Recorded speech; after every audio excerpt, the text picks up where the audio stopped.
too within the levels because you're not staying in one place for too long. Exactly, and on top of that, you have that galactic map this time around, whereas in previous games, it kind of felt a little tedious drudging back from one place to another because the world was so big.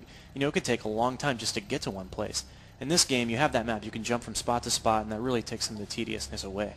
Yeah, and then you combine that with the ability to fly and command your ship, and also having an onboard mini-map that's always on your screen, and just makes the game a lot quicker, a lot more fluid, and overall just more intuitive and fun to play. I think you can probably tell by now that we really like Metroid Prime 3. We're going to give you a few examples, though, some specifics as to why we like it, or maybe dislike it a little. And I'm going to start it off by talking about the way the game begins.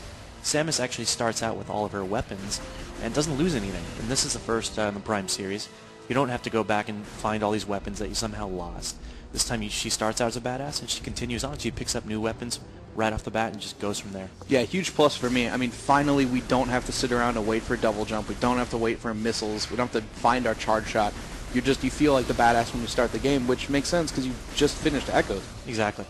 So moving on, we're going to talk about one that is kind of a downside, which would be loading times. Basically, they've hid them really well. You can shoot doors, and the game basically loads before it opens it.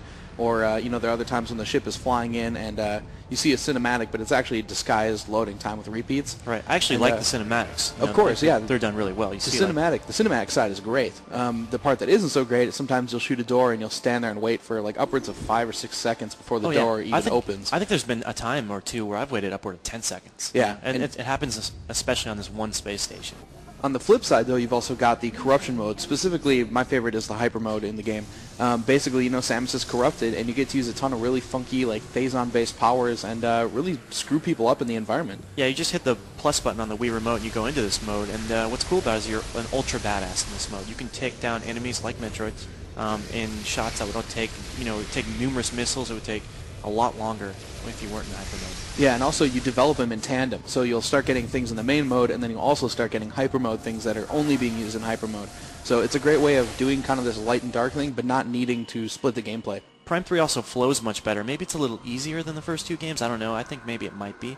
But it does flow really well. You just go from point A to point B. There's not a lot of interruptions, except you get to this one point in the game where you have to do this fetch quest. And it's just really cumbersome, and I don't know why it's included.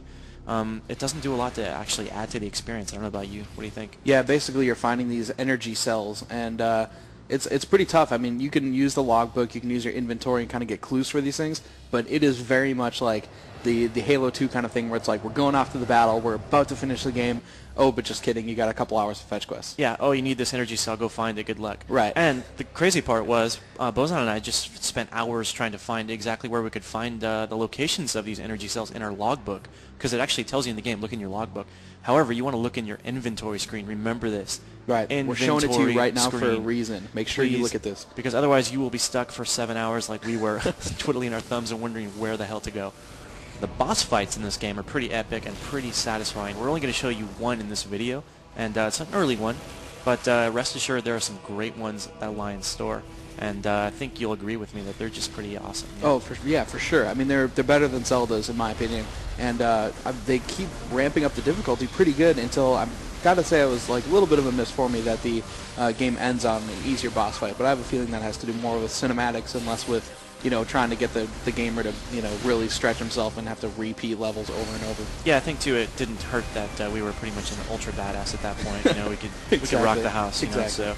Oh yeah, overall the boss fights are really good. I think you're going to love it just for that. Also of note, the game has a really cool reward system, so if you get 500 kills for instance, you'll get a medal for that, and that carries over into the options and extra screen.